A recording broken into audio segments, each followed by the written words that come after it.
Oh anak, bakit parang hindi ka pa yata naliligo at hindi ka pa nakapagbihis? Baka malate ka niyan anak sa school. Papasok. Ayoko na po, Nay. Tama na po. Ayoko na. Tama na po. Teka, binubuli ka ba ng mga classmate mo sa school? Anak, magsabi ka sa akin ng totoo. Hindi po. Hindi na po. Ano ba talaga yung nangyayari sa'yo sa school? Magsabi ka at makikinig si nanay. Si Sir de la Cruz po, Nay. Binabi niya po ako.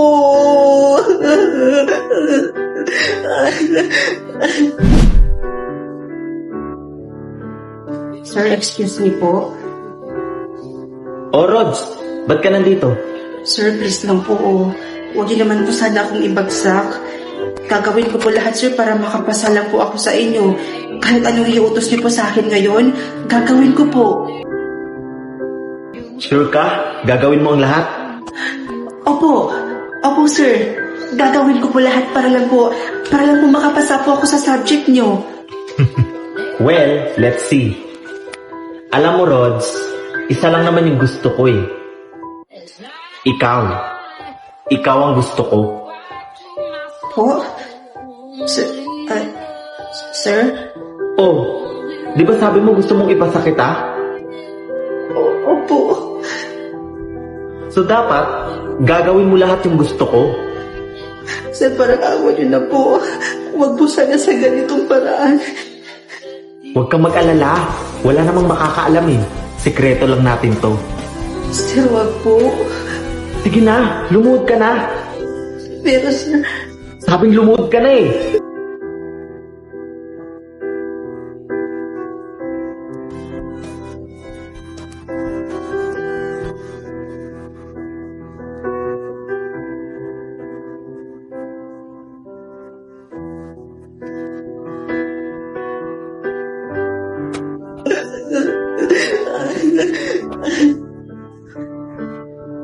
Ano? Hayop na yan? Okay, so what is the... Hayop ka? Paano mo na kayang gawin yun sa anak ko? Ha? Ano pong pinagsasabi nyo? Walang hiya ka, huwag ka nang magmaang-maangan dahil sinabi na sa akin lahat ng anak ko ang lahat ng kakanyong pag ginawa mo sa kanya. Natulingan ka pa naman, teacher, pero di naman yung ugali mo. Tanyakis ka? Humanda ka, ipapakulong kita.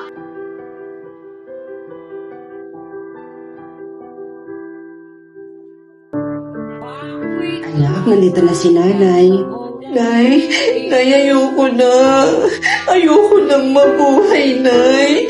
Hindi ko na kaya. Ayoko na.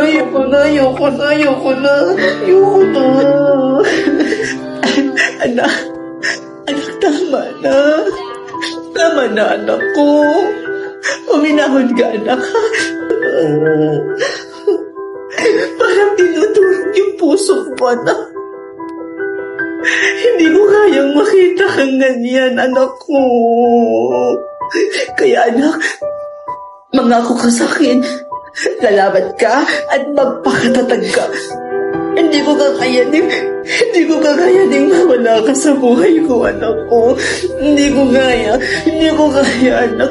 Kaya lumaban ka, ha? Nandito lang si nanay, anak. Hindi kita papabayaan.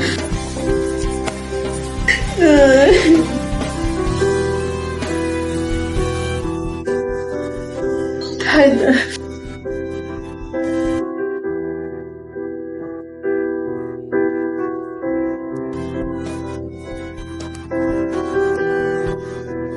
Kamusta? Kamusta buhay bilanggo? Sorry po. Sorry po sa nagawa ko sa anak niyo. Hindi ko po sinasadya. Hindi sinasadya? Naririnig mo ba yung sinasabi mong lalaki ka, ha? Ilang beses na nagmakaawa sa'yo yung anak ko noon. Tapos sasabihin mo hindi mo sinadya? Ang sabihin mo, manyakis kang hayop ka. Alam mo ba kung ano nangyari sa anak ko ngayon? Alam mo ba? Sorry po, sorry po.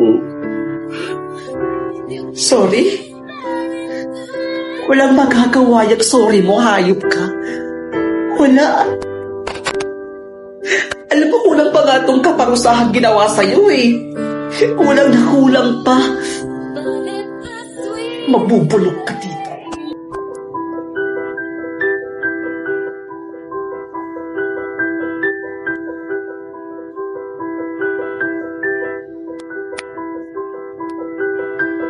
Hello, anak. Alam mo ba, may good news si nanay para sa'yo. Ano po yan, Nay? Nahuli na pala yung teacher mo na bumaboy sa'yo, anak. Ayun, nasa kulungan na siya ngayon. Nakakulong na po siya ngayon, Nay. Sa wakas, anak, nakuha mo na rin yung hustisya at mapagdudusahan na niya sa kulungan ang lahat ng kahayupang ginawa niya sa'yo. Ano, anak? Masaya ka na ba? Kasi ako, anak, masaya rin naman. Pero, may halong lungkot lang. Kasi, wala ka na. Bakit mo naman kasi iniwan si nanay, anak? Ang dami pa nating pangarap, hindi ba? Ang sakit-sakit pa rin, anak.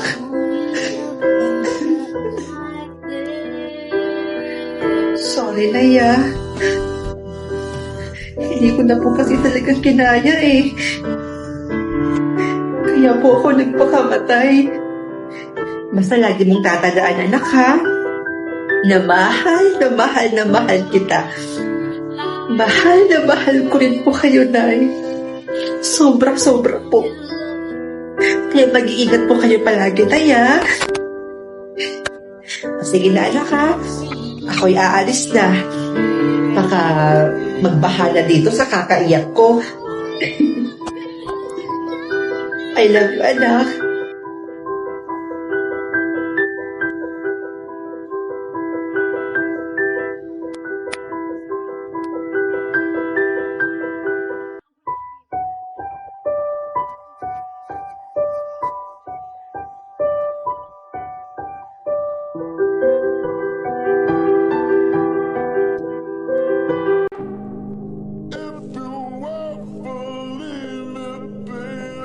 Habang buhay ko bang babantayan itong puntod ko? Sabi mo sa akin, pagsapit ng birthday ko, mapupunta na ako sa langit.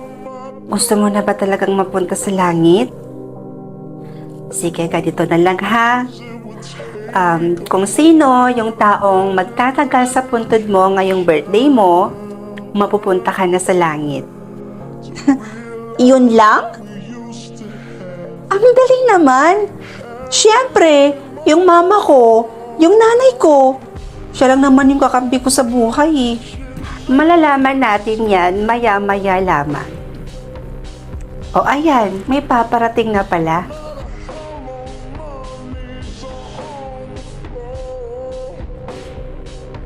Best friend ko. Ayan, eto nga yun. Pangalan na nga niya to. Hi best friend, happy birthday! Pasensya ka na ha, hindi na ako nakadala ng pasalubong.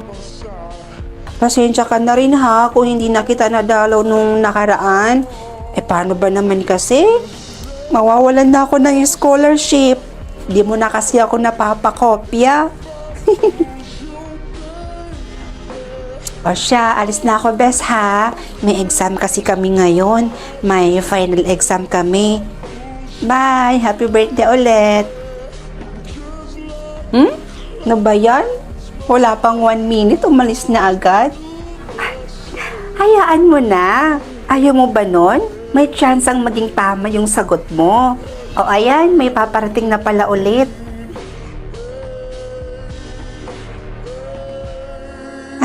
Si ate. Hi bunso. Happy birthday. Miss na kita. Miss na ni ate yung boses mo. Miss ko na rin yung pagsabihan mo ko ng, ate, bumaba ka na nga dyan. Kakain na tayo, oh. Ate, huwag kang magpapalipas ng gutom kasi magkakasakit ka niyan. Bunso, miss na miss ko na lahat ng yun eh. Nakakamiss ka sobra.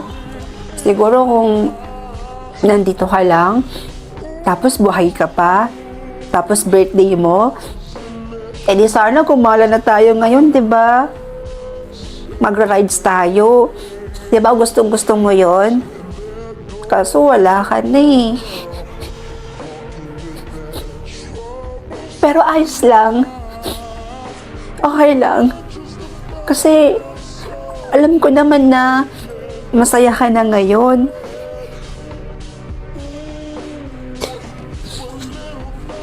O siya, bunso, uwi na ako ha. Happy birthday ulit. I love you.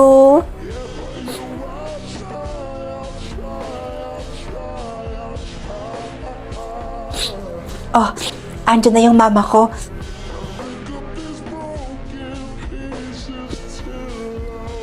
Oh, diba? Sabi ko sa'yo eh. Magtataga talaga yan sa puntod ko. Tingnan mo.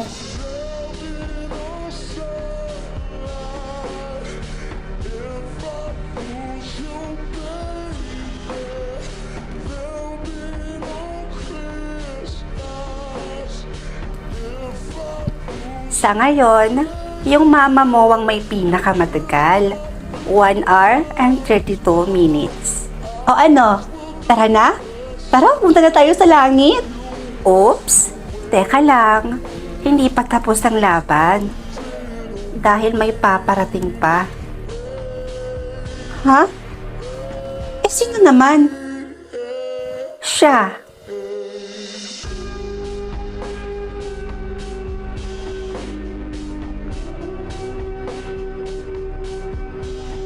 Ha? Si Yaya? Imposible namang magtatagal yan sa puntod ko. Tingnan natin.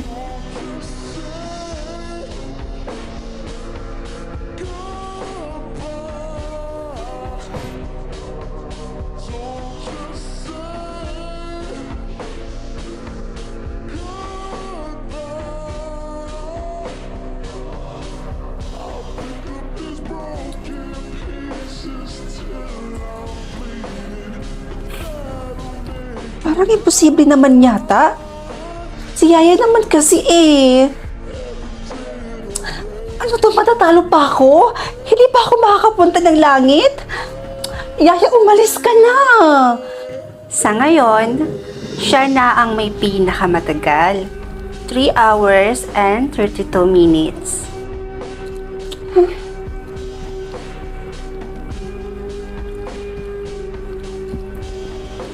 O siya, tara.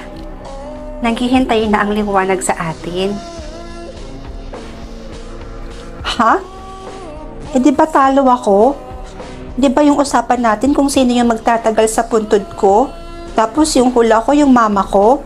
Oh, bakit ako mapupunta sa langit? Gusto mo malaman ng totoo? Halika, sumunod ka sa akin. Hi! Ano ba? Sagutin mo muna yung tanong ko. Gusto ko munang malaman yung sagot. Di ba talo ako? Di ba yung usapan natin, huhulaan ko kung sino yung magtatagal sa puntod ko. Tapos yung hula ko yung nanay ko. Tapos yung nagtagal yung yaya ko. Di ba? Oh, so bakit mo ako hihahatid sa langit? Sabi mo, nanay mo ang magtatagal sa puntod. Tama ka. Yung babaeng nagtagal sa puntod mo kanina, siya ang tunay mong ina. At yon ang aking misyon bago kita samahan mapunta sa langit. Ayang malaman mo kung sino ang tunay mong ina.